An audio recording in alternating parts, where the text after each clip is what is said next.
bonjour. Merci d'être là et de vous joindre à nous pour parler de notre sujet favori, la création de documentation. Est-ce qu'on en a vraiment besoin, me direz-vous? Parce que de nos jours, le logiciel, généralement, est devenu très intuitif. Donc pourquoi ajouter du texte à quelque chose qu'on a déjà compris? Et pourtant, certains persistent à faire de la documentation. On se demande comment ils font. Ils démarrent à partir peut-être d'une page blanche ou tout au moins d'un écran blanc. Pour en parler autour de moi des solutions proposées, nous avons des développeurs, des utilisateurs et nous allons écouter leur point de vue. Donc aujourd'hui, dans l'arène, nous avons Thibaut Baron du cabinet JTech, qui peut lever la main, voilà, c'est lui, qui nous parlera d'une étude d'éditeur de logiciels en France. Nous avons Julie Vivien, rédactrice technique, c'est-à-dire c'est elle qui a les mains dans le cambouis quand il s'agit de faire de la doc, intervenant chez Total et qui nous parlera des résultats de 2 ans de refonte complète de leur doc. Elle n'a pas de ride, mais c'est parce qu'elle est très jeune, donc ça ne se voit pas. Nous avons ensuite Christophe Vogt, responsable d'une gamme de produits chez BSIP Franlab, et qui parlera de la reprise de l'ensemble de leur documentation. Un travail de titan. Ensuite, ici, nous avons Nicolas Philippe, lui aussi rédacteur technique, mais lui, il a déjà des rides, n'est-ce pas? Et qui va parler de la transmission de son savoir à des collaborateurs. C'est d'ailleurs très difficile d'enseigner ce que l'on sait soi-même, et ces collaborateurs n'étant pas formés à la rédaction technique, mais ils doivent quand même rédiger. Et ici, nous avons monsieur Andy MacDonald, qui nous parlera de la solution EDC pour concevoir des documents. Faisons le point. Où est-ce qu'on en est maintenant en 2016? On a connu le guide utilisateur 2.0 de Word. Vous vous en souvenez? Enfin, les plus anciens. Savez-vous qu'il faisait 1077 pages d'un seul tenant? Les premières docs fabriquées avec Word, bien entendu, l'arrivée de FrameMaker, le SGML, qui nous a commencé à nous parler de structuration. On a même vécu Interleaf, pour les plus anciens. Et on a eu aussi ensuite le passage à l'XML. Moi, j'ai connu XML pour changer un mot. Il fallait 14 étapes à chaque fois. Donc maintenant, on a l'émergence d'Internet. Ça change un peu nos pratiques. Les langages XML améliorés et la pratique commencent à dominer. On parle de DITA. Vous avez tous entendu parler de DITA? Messieurs, non, pas de DITA Fonties. DITA, tout court. Et finalement, on a comme résultat, de nos jours, une documentation qui a coûté 650 millions l'année dernière. Nous avons aussi les normes, et il va bien falloir qu'on s'en sorte. Donc, nous avons toutes ces personnes autour de vous qui vont vous raconter comment eux s'en sortent. Merci. Est-ce que vous m'entendez ? Donc, je m'appelle Julie Vivien, je suis responsable d'un projet de documentation pour une grande plateforme de logiciels géosciences, pour le compte de Total. Donc, nous sommes une équipe de documentation multidisciplinaire. Nous avons 2 rédacteurs techniques à temps plein, dont moi, qui se chargent du plus gros de la rédaction. Côté client, nous avons 4 intervenants réguliers qu'on sollicite en tant qu'expert métier, plus une vingtaine d'autres intervenants plus ponctuels qu'on va voir quand on a besoin de documenter des problématiques plus pointues dont ils sont spécialistes. On a également 2 autres équipes qui font de la rédaction, une en interne à Total, une en sous-traitance. Ça fait 6 ou 7 personnes en tout. Et ces gens-là ont été formés par nous avec nos outils et nos méthodes. Et nous sommes garants de la cohérence globale de la documentation sur toute l'application. C'est bon ? Donc, une des particularités de notre projet, c'est qu'on travaille en mode agile, avec un outil qui s'appelle iScrum. Pour fabriquer la documentation elle-même, on utilise un logiciel développé en interne qu'on a installé chez le client. Et la structure de la documentation elle-même est faite sur 2 niveaux. Le premier niveau est la documentation contextuelle au niveau des interfaces de l'application. Et à partir de cette documentation-là, on peut accéder à des choses plus avancées, comme des documentations connexes, comme par exemple des FAQ qu'on fait en collaboration avec l'équipe de support, des documents dits de référence avec des informations scientifiques qui sont rédigées en collaboration avec le métier, des workflows, des how-to et ainsi de suite. Et cette documentation-là est produite au fil de l'eau et livrée au moins 1 fois par semaine, intégrée dans le produit 1 fois par semaine.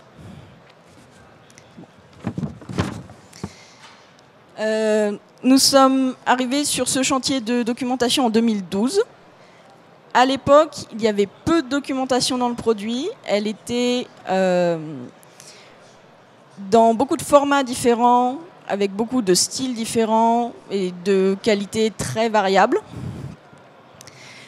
Et comme il y en avait un volume très réduit, la priorité au départ était de couvrir le maximum d'interfaces dans l'application. Donc la priorité au départ, c'était vraiment la quantité. Il fallait couvrir le plus possible d'interfaces. Comme on était dans la qualité, forcément, la documentation produite était relativement superficielle.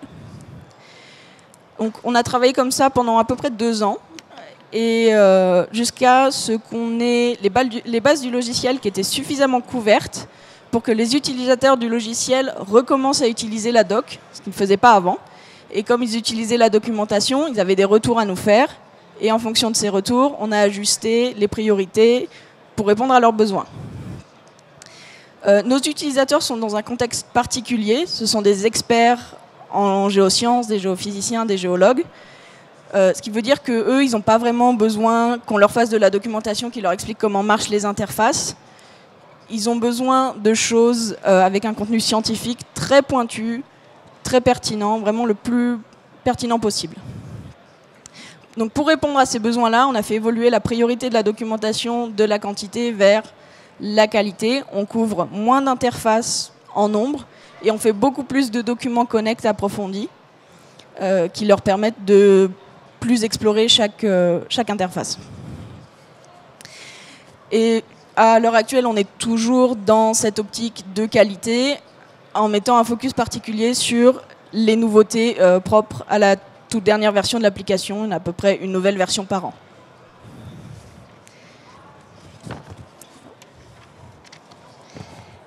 Donc, maintenant qu'on a établi un dialogue avec les utilisateurs, on continue à recevoir des besoins et des demandes. On n'a pas encore tout couvert. Donc, dans les choses qui restent à traiter, une problématique qu'on a, c'est qu'on a un énorme volume de documentation qui est difficile à naviguer. Comme nous, la base de la documentation, c'est les interfaces. Les documentations connect sont aussi trouvées à partir des interfaces. Tout est orienté à partir des fenêtres et des intitulés des fenêtres. Pour les utilisateurs, eux, ils cherchent plutôt en fonction de leur process métier, ce qui veut dire que souvent, ils ont du mal à trouver ce qu'ils veulent. Donc, pour améliorer ça, il nous faut un moteur de recherche, si possible un moteur de recherche taxonomique, calé sur les besoins du métier, donc fait en collaboration avec les utilisateurs. Un autre besoin qui nous a été vivement remonté, c'est que les utilisateurs aimeraient pouvoir plus participer à la documentation. Quand ils la lisent, ils veulent avoir la possibilité de nous faire un retour immédiat, le plus simple possible. Parce que c'est vrai qu'à l'heure actuelle, des fois, ils font des copier-coller du texte, ils les mettent dans un mail, ils mettent des commentaires. C'est pas très pratique. Ils veulent un moyen plus rapide de faire ça. Et enfin, un troisième besoin qui existe depuis un certain temps, mais qu'on peut maintenant mieux aborder, c'est l'ergonomie et la terminologie dans l'application, qui jusqu'à présent sont parfois inégales, pas toujours très cohérentes. Donc, on se place en tant qu'expert en ergonomie, en terminologie, pour aider dès les développements. Donc ça, ce sont les besoins qui nous restent encore à couvrir à moyen terme. Donc je vais passer la main à Christophe. Bonjour, merci Julie. Donc Christophe Hauck, je suis responsable de ligne produits logiciels à BESIP Franlab. Donc c'est une filiale de l'Institut français du pétrole et énergie nouvelle. Donc on intervient également dans le domaine des géosciences. Cette fois-ci plutôt orienté bassin, caractérisation, simulation de réservoirs, également gestion des incertitudes, donc dans ces domaines. Donc nous avons une plateforme technologie avec 7 applications métiers basées sur cette plateforme et chacune a ses spécificités. Donc historiquement, notre documentation était intégralement en anglais, faite sous Word, et évidemment, elle avait des formes, des styles, un contenu qui pouvait être très hétérogène, très disparate. Donc avec Tech Advantage et Nicolas Philippe, nous avons entièrement remodelé cette documentation. Tout d'abord, nous avons très vite accepté la notion de documentation contextuelle, puisqu'on estimait que c'était ce qui nous permettait de séparer l'information dont l'utilisateur avait besoin au prime abord, et ensuite de séparer ce qui relevait de l'information process métier. Donc cette transformation initiale a évidemment pris du temps, vu l'hétérogénéité et la quantité d'informations à traiter. Et puis, il fallait adapter donc, les produits pour gérer cette nouvelle catégorie de documentation contextuelle, et ce qui a permis également au final de garantir une maintenance plus facile dans les versions suivantes du logiciel. Avec Nicolas, donc, nous avons également réarchitecturé l'ensemble, donc toute cette documentation de référence. Je me suis chargé de la cohérence produit et lui plutôt de la cohérence éditoriale. Nous en sommes aujourd'hui à la 4e version de cette documentation. Donc tout ce processus nous a permis, dans un premier temps évidemment, d'élaguer l'existant, puisqu'on avait beaucoup d'informations inutiles qui pouvaient être redondantes. Il a fallu donc éviter cette redite et évidemment de conserver cette cohérence entre les différents produits, puisqu'ils sont basés sur la même plateforme. Donc là, au final, la navigation s'est trouvée grandement améliorée. Et le résultat est reconnu comme une valeur ajoutée à notre gamme de produits commercialisés. Donc je vais passer la main à Nicolas qui va vous décrire dans le détail comment il nous a accompagnés. Merci Christophe. Bonjour à tous. Donc Nicolas Philippe, je travaille en tant que rédacteur technique chez Tech Advantage. Et je vais compléter ton discours du point de vue rédacteur technique. Donc en décrivant ma mission chez BESIP Franlab et comment j'ai accompagné leurs équipes dans la refonte de leur documentation utilisateur. Donc, après avoir défini la stratégie éditoriale, c'est-à-dire la façon dont on communique l'information aux utilisateurs, par quels moyens, à quel endroit, comment, en quelle quantité, nous avons orienté la refonte selon 3 grands axes, donc 3 axes principaux. Le premier, c'était du point de vue rédactionnel, donc grâce à deux guides que j'ai conçus. Donc le premier, c'était un guide de style, un guide rédactionnel simplifié, parce que dans une équipe composée de rédacteurs techniques, c'est déjà compliqué d'utiliser un guide de style qui peut parfois être complexe, avec de nombreuses règles et de nombreuses pages. Là, on était avec des personnes qui ne faisaient pas de rédaction technique à la base, et donc il a fallu simplifier le guide de style. Il s'agit aussi d'accompagner le déploiement de ce guide, parce que si on laisse un guide, si on transmet un guide de style comme ça dans la nature et qu'on n'accompagne pas son déploiement, c'est-à-dire en expliquant les règles fondamentales, en communiquant sur le guide, les gens vont le lire, vont commencer à le lire une fois et ensuite ils vont le laisser tomber, donc ça n'a pas d'intérêt pour la suite. Le deuxième guide, c'était un guide de transfert, donc c'est un guide plus technique qui permettait aux gens de savoir comment passer de leur ancien format à notre nouvelle architecture de documentation. Donc un guide plus technique. Une fois que ces 2 guides ont été transmis aux équipes de BESIP, il a fallu faire un accompagnement donc quotidien des gens dans la réarchitecture de la documentation, avec de la relecture, du contrôle qualité. Donc là, c'était accompagner les gens dans leur prise en main de l'outil, parce que c'est un outil pour des gens qui ne font pas de rédaction qui peut paraître complexe au premier abord. Donc il faut leur expliquer comment l'utiliser et comment écrire aussi à l'intérieur, donc comment avoir un style cohérent et une documentation cohérente dans tous les produits de la suite. D'ailleurs, c'est déjà assez difficile pour des rédacteurs techniques, pour une équipe composée de plusieurs rédacteurs, d'avoir un style fluide et cohérent. Donc c'est encore plus compliqué pour des personnes qui ne le sont pas. Et enfin, du point de vue humain, il a fallu valoriser le travail des gens, parce que je le répète, à la base, ce n'était pas leur travail de faire de la rédaction technique. Donc valoriser leur travail, ça a été très important pour rendre le processus pérenne et qu'ils continuent d'eux-mêmes à produire la documentation avec cette ligne éditoriale. Le troisième axe, c'est de la formation.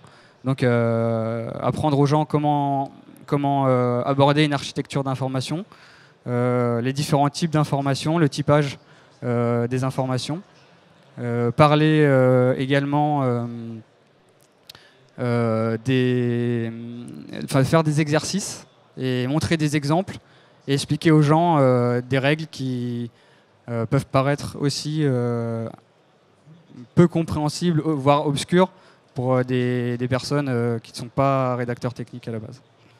Voilà, je passe la parole à Thibaut. Merci Nicolas. Voilà, donc bonjour, Thibaut Baron, je dirige le cabinet GTech, spécialisé en marketing de l'édition logicielle. On a travaillé au sein de GTech pour Tech Advantage sur le dernier trimestre 2015, début 2016, sur une étude de marché qu'on a fait sur la documentation utilisateur chez les éditeurs de logiciels français. Donc tout type d'éditeurs, de la start-up à l'ETI, des éditeurs de solutions propriétaires comme des éditeurs de solutions open source, on-premise ou web, qui développent classiquement en cycle en V ou qui ont développé les méthodes agiles. Donc une étude assez riche, représentative, je pense, de l'édition logicielle française. Et les conclusions de cette étude sont assez sévères. La doc, chez les éditeurs français en tout cas, est vraiment vécue comme un boulet. C'est une contrainte qui peut venir de la part des clients, de la part des prospects. Ça peut être une contrainte réglementaire aussi, dans certains domaines logiciels. C'est parfois tout simplement aussi la force de l'habitude. Mais elle est vécue comme un boulet et ça se ressent très fortement dans la façon dont elle est produite et dans sa forme finale. On a vraiment, au risque de mettre un petit peu les pieds dans le plat, chez la plupart des éditeurs de logiciels aujourd'hui en France, à quelques rares exceptions près, on a souvent une doc qui date des années 90 dans son process et dans sa forme. Dans sa forme, ça peut être un PDF, au mieux un site web d'aide en ligne, ni contextuel, ni interactif, ni tout ce que vous voulez, souvent très touffu, au langage très abscon. Et dans les process, on a souvent une doc qui est réalisée à côté du développement logiciel. C'est-à-dire en dehors complètement des process de développement. C'est encore plus vrai chez les éditeurs qui sont en méthodes agiles, qui ont des time to market serrés, qui produisent des nouvelles versions sur les marchés tous les 15 jours ou tous les mois et qui n'ont pas le temps de mettre à jour leur doc. Donc ils vivent avec une doc qui peut avoir une dernière mise à jour qui date d'il y a plusieurs années, qui correspond à une version de logiciel N-2, N-3 ou pire.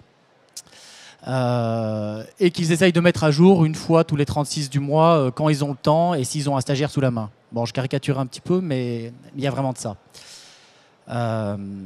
Surtout, ce qui nous a frappé dans cette étude, c'est qu'on a des éditeurs en France qui sont capables d'innover, qui innovent beaucoup, dans le logiciel, dans les fonctionnalités, dans les business models. Et pour autant, la doc est complètement sortie du champ d'innovation. Elle est à part. C'est très flagrant. On a ça également très souvent chez les éditeurs internationaux, pour qui la doc est encore plus compliquée du fait du multilinguisme. Et donc, on a des éditeurs qui vont innover, qui vont chercher à revoir leur process de développement logiciel, mais qui ne vont traiter la doc que comme un centre de coût, une contrainte qu'ils doivent réaliser, et qui ne vont pas voir que c'est aussi une source de valeur. Ça peut être un levier de valeur ajoutée au sein de leur solution logicielle, et ça peut créer de la satisfaction chez leurs clients, de l'appétence chez les prospects, mais c'est une question qu'ils ne se posent même pas en général. Voilà pour résumer globalement la synthèse de l'étude. Il y aurait beaucoup de choses à dire, mais c'est quelque chose qui nous a vraiment frappé chez GTech. Et voilà. Donc je vais passer la parole à Andy McDonald. Oui, bonsoir. Moi, je suis responsable à Tech Advantage d'une ligne de produits documentation. Vous allez pouvoir nous rencontrer sur le stand B29 si vous voulez d'autres infos après. Je rebondis sur ce qu'a dit Thibaut. Effectivement, il y a une déconnexion entre le métier que nous faisons, de la documentation, de la structure d'information, la livraison, le conditionnement de ce type d'information, et nos clients, qui sont les éditeurs de logiciels. En effet, qu'est-ce qu'on peut faire pour les réembarquer dans notre aventure? Vraiment retravailler sur comment leur exprimer la valeur ajoutée de ce que peut être une information, une documentation traitée de manière moderne et qui traite vraiment les sujets qui les concernent, notamment la satisfaction de leurs utilisateurs, mais peut-être un peu l'image de marque, etc. On parle beaucoup de onboarding utilisateur, on parle beaucoup de retour d'expérience utilisateur. Pour moi, c'est l'une des voies empruntées pour les réembarquer dans l'aventure documentation. Ce que nous pouvons leur proposer, c'est de prendre la main. Effectivement, ils sont déconnectés. Ça se fait ailleurs, ils ne savent pas quel est le métier. Il faut qu'on leur réapprenne un petit peu comment est le métier. Il faut qu'on les aide à comprendre ce que nous apportons et comment. Insérer la production de cette documentation dans leur propre processus de production, qui sont soit des cycles en V, soit des méthodes agiles. Nous, on est très axés sur les méthodes agiles, mais il faut pouvoir aussi aider des éditeurs qui sont avec d'autres types de développement. Comment on va le faire? Qu'ils deviennent décisionnaires dans le contenu qui doit être produit. Alors, tout ne doit pas être documenté. Ils ont leur propre clientèle, leur propre base utilisateur qui a des besoins différents. Certains ont besoin de beaucoup d'apports métiers, d'autres l'apprentissage d'utilisation. Ils ont peut-être un service support, ils veulent primer le service support, ils ont peut-être de la formation, donc ils veulent limiter le type de formation qu'ils mettent en ligne. C'est un modèle économique à mettre au point avec eux. En tout cas, cette structure doit être cohérente de A à Z, même s'il n'est pas forcément diffusé sous forme de documentation. C'est ça la publication multicanal demain. C'est-à-dire que j'adresse différents types du même sujet en produisant le même type de contenu. Pour nous, le contenu doit être bâti de manière agile. C'est-à-dire qu'on est capable de le passer en revue assez rapidement. On fait des cycles de révision qui sont sur le mode agile, capables de voir si on est juste dans le contenu. On teste le contenu, on le revoit, on le ressort. C'est un travail collaboratif. On n'est pas seul dans le monde de l'information autour des produits informatiques. Il y a des experts, il y a le support utilisateur, il y a le responsable produit lui-même qui sait vraiment ce qu'il veut obtenir.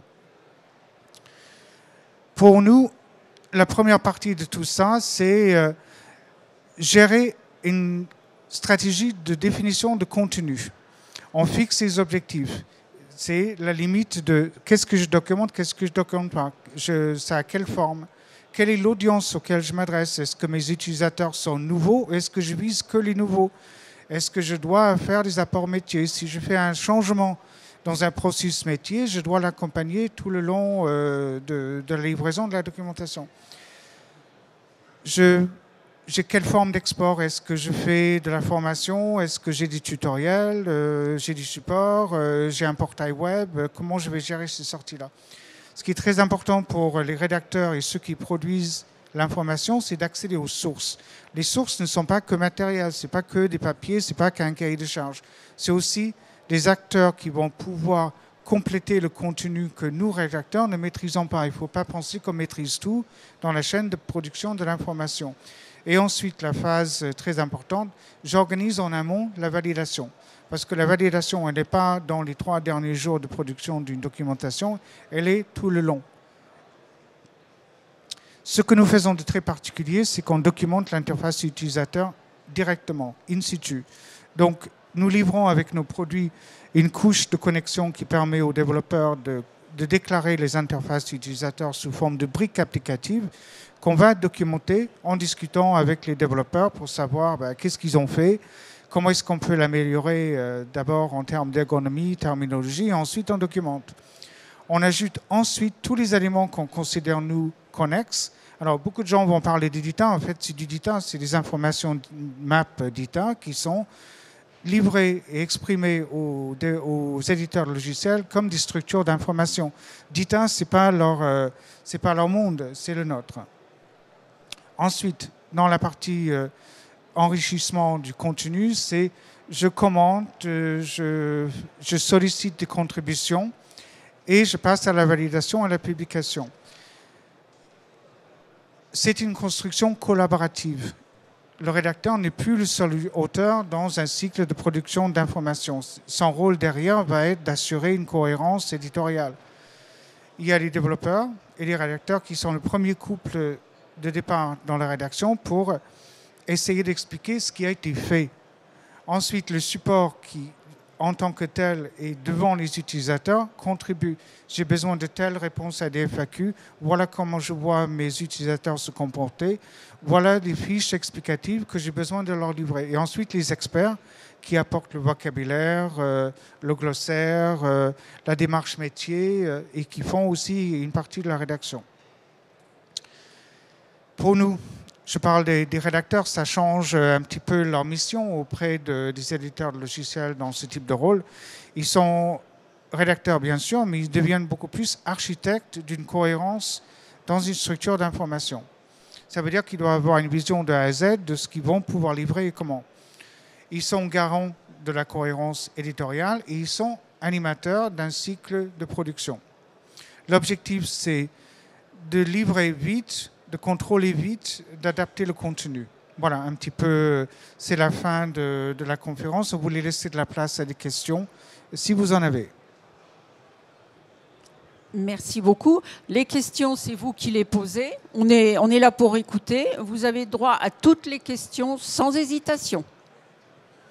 Les commentaires, c'est pareil aussi. Je ne vois pas les petites mains qui se lèvent. On hésite un peu. Vous m'étonnez. Parce que, par exemple, moi, je me demande pourquoi ici, ils ont tenu absolument à faire un guide rédactionnel. Ça mange beaucoup de temps, tout ça. Et puis, en plus, c'est jamais vraiment fini. Il faut le mettre à jour. Et qui est-ce qui va le lire? Vous pouvez répondre, peut-être, Nicolas. Je vais essayer. Oui, mais effectivement, c'est une question. Le guide rédactionnel, c'est une question que se posent souvent les rédacteurs. Donc, c'est-à-dire comment le rendre accessible déjà et comment le faire vivre, parce que il y a beaucoup d'entreprises où on donne un guide rédactionnel et on pense que le travail est terminé, alors que non. En fait, il faut le mettre à jour et il faut surtout discuter avec les gens de pourquoi on a fait ces choix, en fait, parce que sinon ils comprennent pas. Et tout ce qu'il y a dans le guide rédactionnel, ce sera jamais utilisé et au final, le contenu sera toujours aussi hétérogène qu'avant. Donc on a perdu du temps et ça n'a rien changé. Donc, oui, je crois que vous avez raison. Il faut expliquer pourquoi on est arrivé à cette décision et ensuite expliquer aussi les bénéfices d'utiliser un guide rédactionnel en matière de terminologie, parce que l'utilisateur, lui, il ne veut voir qu'un terme pour une seule action. Il ne veut pas de synonyme. Et après, au niveau de la traduction, c'est quand même plus coûteux. Il y a un autre point qui m'a un peu chiffonné là tout à l'heure, parce que figurez-vous, vous avez dit que l'état de la documentation en France, vous n'avez pas dit catastrophique, mais vous l'avez pensé très fort, n'est-ce pas ? Alors, moi, je veux bien. Effectivement, j'ai fait un test et je vous engage à faire le test. Vous allez voir votre plombier quand il passe changer le chauffe-eau. vous allez chez le dentiste et avant qu'il vous, disons, ouvre la bouche pour vous fermer la parole, demandez-lui, docteur, où est-ce que vous avez mis la documentation de votre merveilleux appareil là? Il va être très, très gêné parce que la documentation, elle est dans l'arrière-boutique derrière et elle est encore dans son emballage. Est-ce que j'ai dit une bêtise? Vous voulez commenter? Oui, non, bien sûr. En fait, les éditeurs partent du principe que la doc est peu lue par leurs utilisateurs et par leurs clients. Donc, la conclusion qu'ils en tirent, c'est pourquoi s'embêter avec la doc? Est-ce qu'il faut encore en faire une ou est-ce qu'il faut mettre de l'énergie dedans? Mais en fait, il faut inverser les choses. Si elle est peu lue, c'est peut-être parce qu'elle est mal faite. Et ça, ils ont un peu plus de mal à y réfléchir. Et quand je disais tout à l'heure que c'est transformer ce centre de coût en levier de valeur ajoutée, c'est pas inné.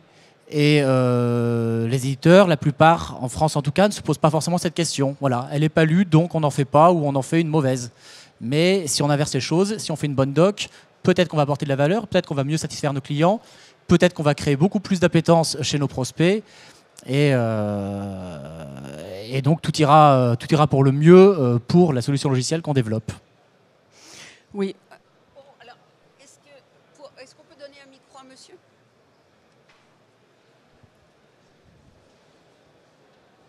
Merci. Alors je crois que, en ce qui concerne la doc en France, on fait de la doc parce qu'il y a des contraintes juridiques qui obligent à produire de la doc. Donc déjà, on est obligé de faire la doc. Ensuite, on ne veut pas que ça coûte trop cher parce que finalement, faire la doc, ça coûte cher. Donc on cherche à réduire les coûts. Donc on cherche à faire cette doc de façon rapide et peu contraignante, donc sans trop d'apport technique, d'où l'utilisation encore de Word et de PDF. Et une fois qu'elle est faite, on est content de s'en débarrasser. Donc on ne va pas la modifier ou l'actualiser très fréquemment. Globalement, le client a reçu sa doc, il est satisfait, on ne peut pas être attaqué en justice et ça s'arrête là. Donc, alors ensuite, je suis d'accord avec les résultats de votre étude qui ne m'étonnent pas, mais j'aimerais savoir s'il y a d'autres pays ou d'autres cultures où la doc est mieux considérée et si c'est le cas, comment ont-ils fait pour qu'elle soit mieux considérée? Bon, on prendra l'exemple des États-Unis, par exemple, où ils ont refait, ils appliquent DITA, ils font de la documentation vraiment structurée, et ils sont obligés, surtout au point de vue produit grande consommation. Si vous achetez une machine à café et que vous n'arrivez pas à bien la mettre en route ou le petit truc, la petite capsule est restée coincée, vous avez absolument le droit aux États-Unis de ramener le produit dans le magasin et ils ont l'obligation de le reprendre. Donc leur intérêt est que le produit ne revienne, il n'y a pas trop de produits qui reviennent. Donc ils essayent d'avoir quand même une documentation assez intelligente. Et je pense que, cela dépend dans quelle industrie vous intervenez, mais je pense aux gens qui sont dans l'aéronautique, on ne donnera pas de nom parce qu'on ne va pas passer la soirée, enfin on risque d'avoir des... Voilà. Lorsqu'il y a un accident ou un incident aéronautique, il y a un rapport d'incident ou d'accident qui est publié. Ce rapport est public, c'est disponible en ligne. Et vous allez voir en bas des rapports, il y a toujours une rubrique documentation. Et lorsque vous lisez ça, vous n'êtes pas très, très heureux de ce que vous lisez, si vous êtes impliqué dans la documentation. Et par exemple, l'exemple du vol 1549, le fameux vol qui a améri à la baie d'Hudson, vous vous souvenez, il est ressorti, entre autres, comme fait aggravant pour le pauvre capitaine il avait moins de 6 minutes pour sauver la vie de ses passagers, c'était la doc. Il y avait dans la doc quelque chose qui n'avait pas intégré. Elle n'était pas adaptée aux besoins d'un amérissage comme ça. Eh bien, la société en question a été obligée, mais à la demande des autorités américaines, de refaire la doc. Donc, à un certain moment, ça a un coût. Et également, lorsque dans la grosse machine, je pense, il y avait une histoire de canon à neige, il y a quelqu'un qui a laissé coincer son doigt. Ce n'était pas aux États-Unis, c'était en Europe. Bon, il a perdu son bras, etc., etc. Donc, il y a procès. Et à ce moment-là, on s'intéresse à la doc. Mais qu'est-ce que tu as mis dans la doc? Et ça, en Allemagne, ils sont très attentifs à ça. Bon, la solution allemande n'est pas la meilleure. Ne prenez pas la documentation allemande comme exemple. Je vous l'ai dit, d'accord? Et je sais de quoi je parle. Mais ils ont cette obligation de justifier pourquoi il s'est blessé et est-ce qu'on a pu réparer. Est-ce que ce n'est pas dans la doc qu'ils auraient pu faire quelque chose? Mais vous avez certainement, messieurs, quelque chose à dire. Alors je crois qu'en France également, on est d'une culture livresque. C'est-à-dire que finalement, ce à quoi on s'attend, c'est à avoir une doc papier. Donc on livre un PDF par exemple, et la personne qui reçoit ce PDF est contente parce qu'elle peut imprimer ce PDF, la poser à côté d'elle et en cas de problème, consulter. Mais finalement, trouver dans un PDF ou etc., c'est difficile, donc on ne la consulte pas. Mais le simple fait de savoir qu'on a un PDF quelque part ou un Word, etc., ça nous console. C'est finalement aller sur Internet, ou etc., c'est déjà plus difficile. Les sources sont multiples, elles ne sont pas forcément fiables. Alors que si le fournisseur de logiciels a livré un PDF, là, c'est la Bible absolue. Et on va trouver tout ce qu'on attend dans ce PDF. Ce n'est pas vrai, évidemment. Mais on se console comme ça. C'est vrai, enfin, cette culture livresque de la France, elle est réelle. Et c'est vrai qu'on a tous dans son entourage des gens qui impriment le PDF, effectivement, le posent à côté de leur ordinateur sur leur bureau, mais ils ne vont jamais l'ouvrir. On peut dire, OK, ils se sont rassurés en imprimant ce PDF, c'est à ça que sert une doc. On peut se dire aussi, c'est une faille de la doc qui est produite, parce qu'elle n'est pas réellement utile aux utilisateurs. Encore une fois, il y a deux façons différentes de voir les choses.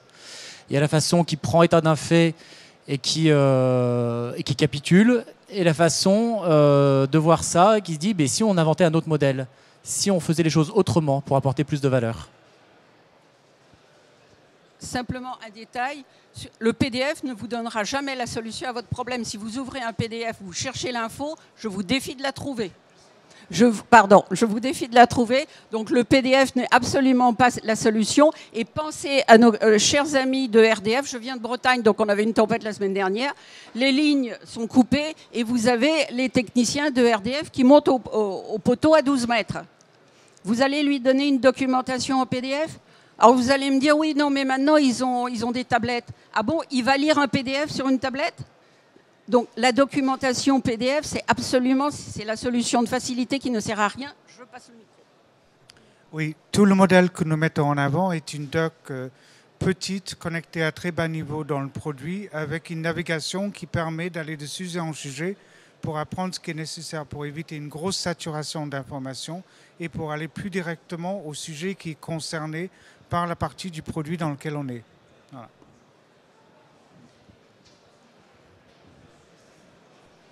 Alors, ce qui est révélateur également de ce genre de doc, c'est que, par exemple, à un moment de mon existence, j'ai dû passer pas mal de temps à indexer intelligemment de grosses docs. Et on me demande pourquoi je passe autant de temps à indexer. Parce que finalement, les gens n'ont pas conscience de l'utilité d'un index, par exemple. Ils préfèrent tourner les pages, lire les titres de chapitres, les sous-titres, etc. Ils ne vont pas chercher un index, que ce soit dans une doc papier ou dans une doc sur Internet, par exemple. Et en fait, je crois que lorsqu'on analyse l'utilisateur qui a un problème, quel qu'il soit, il ne regarde plus dans la doc depuis longtemps. Il se connecte à Google, il fait une recherche et il a la solution. Et sous tous les formats. Pensez que dans quelques mois, on va être obligé de travailler pour les objets connectés, Internet of Things. Et qu'est-ce qu'on va mettre comme doc là? Ou sur une Google Glass, etc. Donc on a beaucoup à réfléchir et c'est pour ça que c'est intéressant leur solution. Vous voulez peut-être ajouter quelque chose? Il ne faut pas penser qu'une doc remplace une formation, que ça remplace une encyclopédie, etc. C'est de l'aide in situ qui peut être connectée avec des étapes d'apprentissage.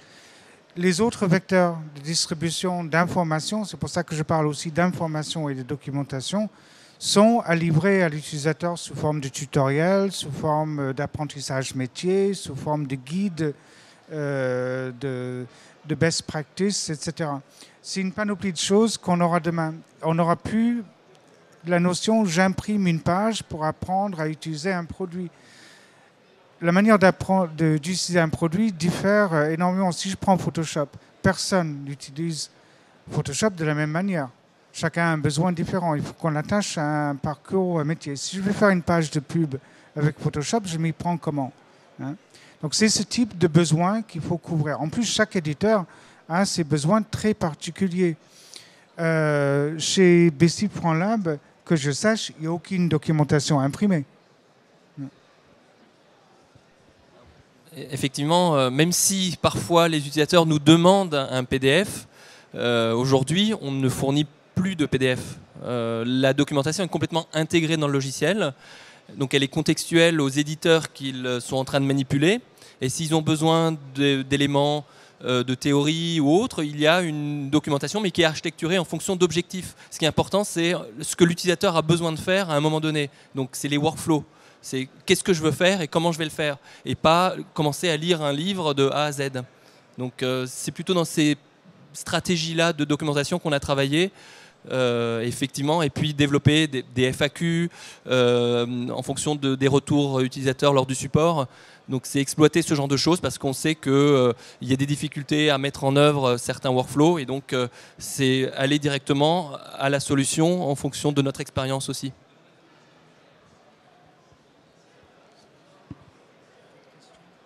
D'autres questions peut-être? Oui, monsieur. L'ennui, c'est que je ne sais pas encore la question que je vais poser, mais je vais essayer de la trouver en parlant. Parce que, bon, je suis venu là un peu par hasard, puis on est à moitié endormi à cette heure-ci.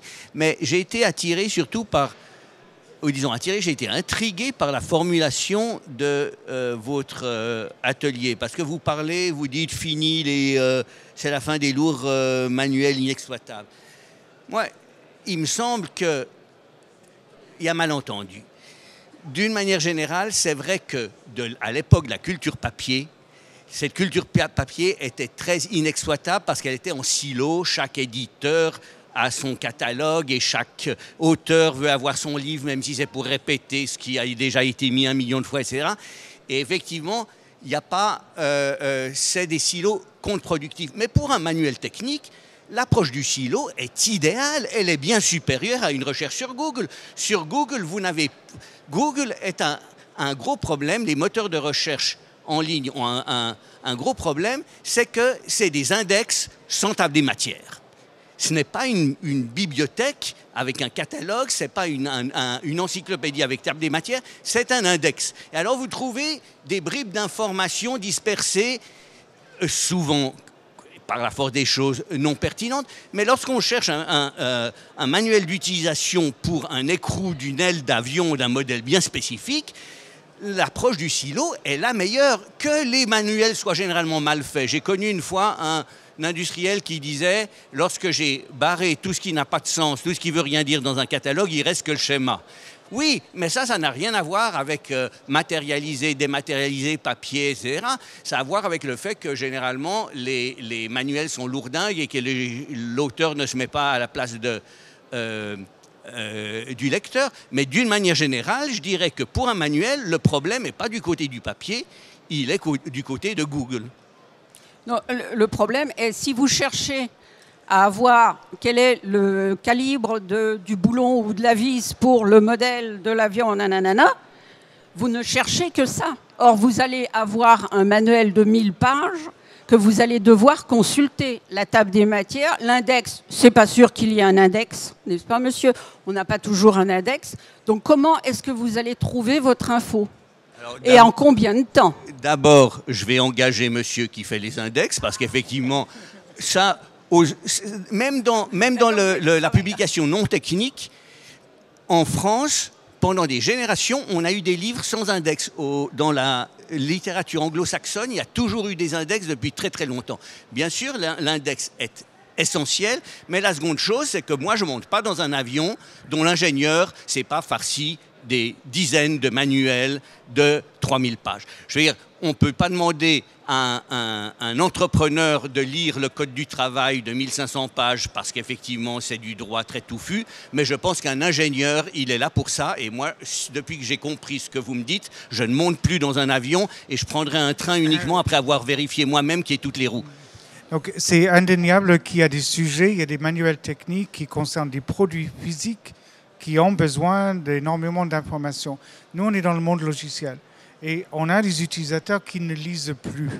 Donc on a un besoin particulier de leur livrer de la primo-information attractive et utile et de les emmener peu à peu à lire autre chose. Leur fournir, comme on faisait il y a 20 ans sur des stations de travail, plusieurs milliers de pages de documents ne sert plus à rien. Oui, mais je peux vous répondre que l'édition des livres pour enfants se porte très bien et elle essaye de traiter la même question que vous, c'est-à-dire rendre moins indigeste tout en passant des messages pertinents. Sans doute. En fait, ce qu'il ne faut jamais perdre de vue, et les éditeurs ont fait leur mue en France comme ça il y a quand même une dizaine d'années, même un petit peu plus, c'est qu'il faut se plier aux usages. Donc quand vous avez des utilisateurs qui n'ont pas l'usage de l'index, c'est pas pour ça que vous ne devez pas leur permettre d'utiliser votre logiciel. Les éditeurs, ils ont mis du temps aussi à comprendre que les interfaces, il fallait les soigner. On se souvient qu'il y a 10-15 ans, on avait des jolis tableurs, etc. Enfin, pas jolis, justement. Ils ont compris que finalement, ça valait peut-être le coup de faire des interfaces un peu jolies et un peu sympas. Et c'est la même chose avec la doc. Il faut qu'ils commencent un peu à comprendre, les plus éclairés en tout cas, que ça peut peut-être valoir le coup de faire une doc un peu plus proche des usages d'aujourd'hui et de demain pour les utilisateurs. Donc de nouvelles formes et de nouveaux process. Mon grand dada dans le logiciel depuis 20 ans, c'est d'abord l'interface utilisateur et ensuite peut-être je documente. Si je ne comprends pas une interface utilisateur ou si c'est fait n'importe comment, un des rôles des rédacteurs techniques est de la remettre en cause. Et ça, il faut aussi l'intégrer dans l'adéquation aux besoins des éditeurs de logiciels demain. Simplement pour monsieur, ne prenez surtout pas les avions de notre constructeur national parce que leur documentation, surtout sur les A380, sont au format électronique. Donc il n'y a plus de manuel. D'accord ? Donc ça, c'est une chose. Et bien entendu, vous êtes tous sur Twitter, n'est-ce pas ? Oh, il n'y a que moi qui suis sur Twitter. Donc, je vous signale que Twitter donne la solution au problème. Dorénavant, votre utilisateur, il est sur Twitter, il dit votre produit Toto, ça ne marche pas, il est éteint, etc. Il vous dit ça en 140 caractères et c'est diffusé à l'échelle de la planète sur Twitter. Donc, vous allez réagir, si vous êtes le fabricant de chez Toto, et vous allez dire « Bonjour monsieur, on va vous donner la solution, expliquez-nous le problème ». Et ça a marché, et ça marche. J'ai vu des exemples énormes déjà chez Nokia. Ils sont capables de donner la procédure pour résoudre un problème en 3 tweets. Donc là aussi, nous, rédacteurs, on doit réfléchir à ce qu'on fait, et je vous remercie beaucoup de votre attention. Oui ?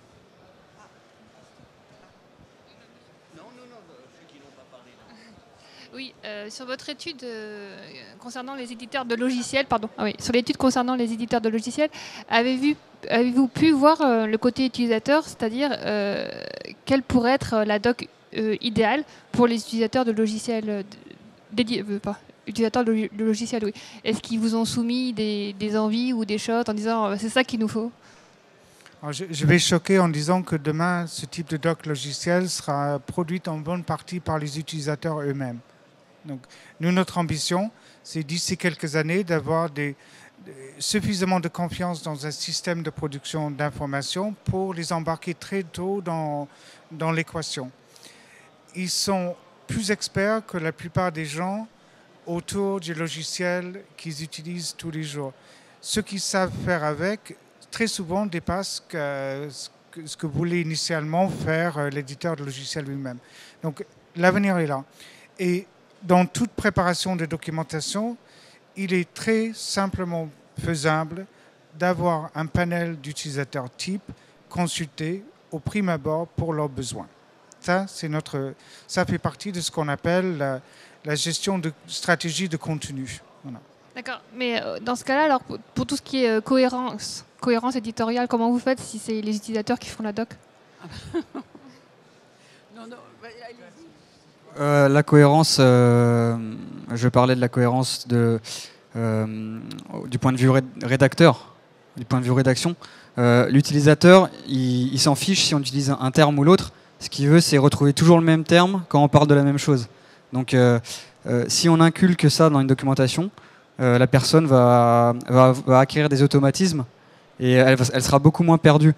Si on écrit toujours les titres de la même façon, les gens vont mieux se retrouver dans la documentation. Si on utilise toujours les mêmes termes, les mêmes verbes, etc. Donc ça, c'est plus du point de vue rédaction technique pure.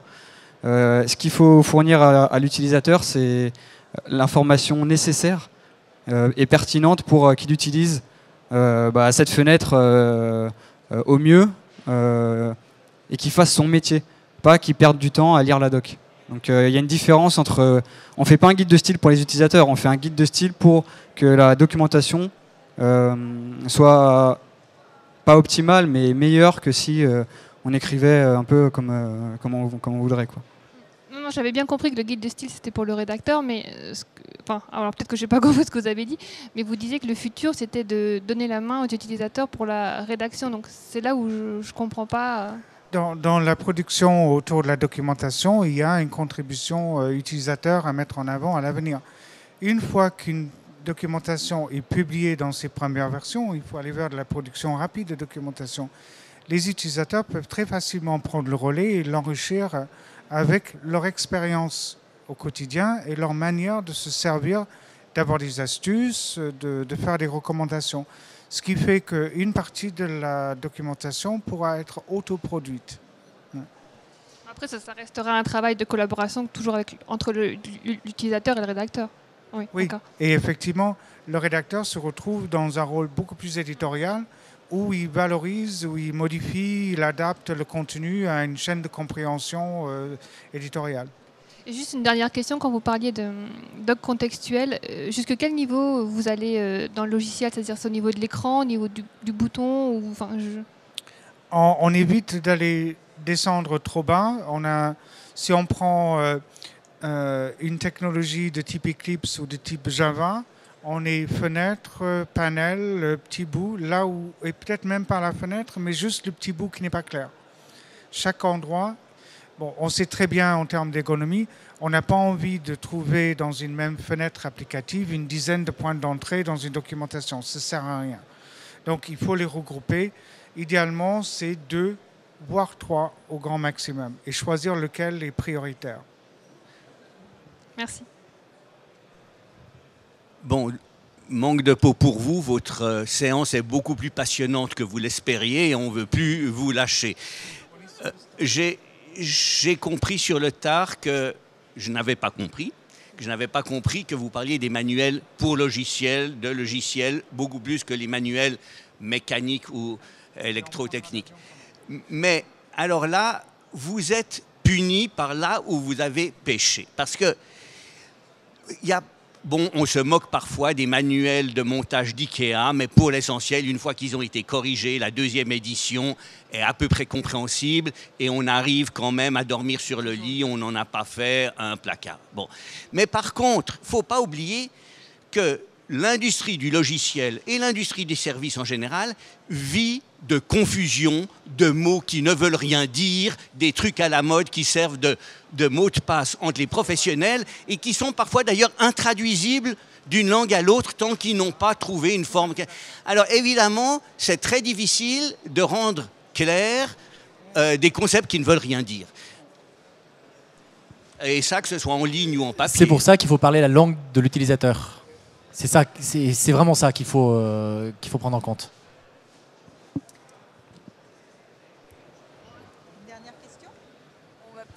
On va pouvoir clore là maintenant. Vous pouvez retrouver toute l'équipe sur le stand. Ils sont là demain également. Vous pouvez nous envoyer les commentaires. Nous, on est preneurs, etc. Et à bientôt. Merci d'être venus.